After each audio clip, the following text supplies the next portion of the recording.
రెండు విషయాలు గుర్తుపెట్టుకోవాలి. డబ్బు మంచి చేస్తుంది, చెడు కూడా చేస్తుంది. ఈ రోజుల్లో డబ్బు చాలా చెడు చేస్తుంది, మంచి కూడా చేస్తుంది. చెప్తున్నా కదా, నీకు డబ్బు ఉంటే చాలా మంది స్నేహితులు ఉంటారు. డబ్బు లేకపోతే నీకు ఫోన్ కూడా చేసేవాళ్ళు ఉంటారు. అర్థమవుతుందా? డబ్బు నీ దగ్గర ఉన్న రోజులు నువ్వు చాలా రిచ్గా బతకొచ్చు.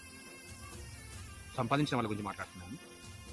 నీకు డబ్బు సంపాదించావు, నీకు ఎంత జ్ఞానం ఉన్నదో జ్ఞానం ఉపయోగించి కోట్లు సంపాదించావు, పర్వాలేదు, సంపాదించింది. దాంట్లో నీ లైఫ్ అంతా ఇక నువ్వు టర్న్ కానీ చూసుకోలేనంత డబ్బు సంపాదించుకున్నావు, కానీ నీ ఆరోగ్యాన్ని నువ్వు చూసుకోలేదు.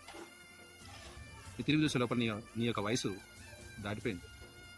ఒకరోజు రానే వచ్చింది, ఏమని?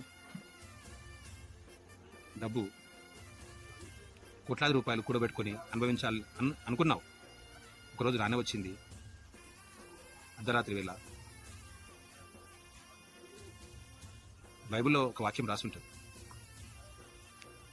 నీవు ఎంత సంపాదించుకున్నా ఒక పుల్లైనా కూడా దానిలో నుంచి తీసుకొని వెళ్ళలేవని రాసుంటుంది.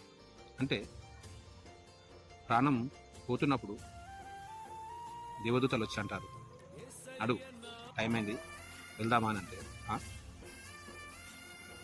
ఏంది, నేను ఎట్లా వస్తా? నేను నా కోసం, నేను ఎంజాయ్ చేయడానికి కోసం కావచ్చు, నా లైఫ్ గోల్ చాలా ఉంది, ఇంకా నేను చాలా ఎంజాయ్ చేయాలని అంటే టైం లేదు, మిత్రం, అయిపోయింది టైం.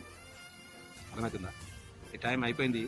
డబ్బు సంపాదించింది నీ కోసం కాదు, అర్థమవుతుందా? నువ్వు అనుభవించాలని కాదు. ఎవరికి సాయం చేశావు? ఎవరికి పెట్టావు? ఓన్లీ సంపాదించావు అంతే. సంపాదన అన్నావు, కానీ ఇతరులకు ఎవరికైనా మేలు చేసావా? ఇతరుల జీవితంలో ఏమైనా మేలు కోరావా? ఓన్లీ సంపాదన వెంబడి పడ్డావు, కానీ ఎవరి జీవితాల్లోనైనా ఒక జీవితాన్ని వెలిగించావా? నీ సంపాదన కోసం నీ జీవితాన్ని త్యాగం చేసుకున్నావు. నీ సంపాదించిన డబ్బు నీ సొంతం కాదు. నీ సంపాదన మొత్తం ఎవరి సొత్తు? పరుల సొత్తు, వేరే వాళ్ళ సొత్తు. అంటే దీనికి అర్థం ఏంటంటే, చెప్పబోయేది నేను, డబ్బు ఎంత సంపాదించినా అది మనకు ఉపయోగపడాలి, మనం దాన్ని అనుభవించే స్టేజ్లో ఉండాలి.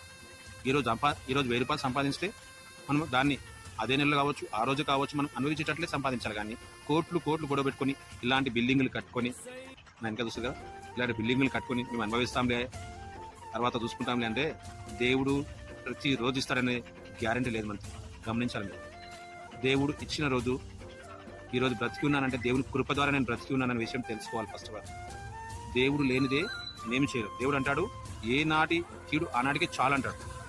అవునా? దేవుడు అంటాడు, ఏ నాటి కీడు ఆనాటికి చాలు.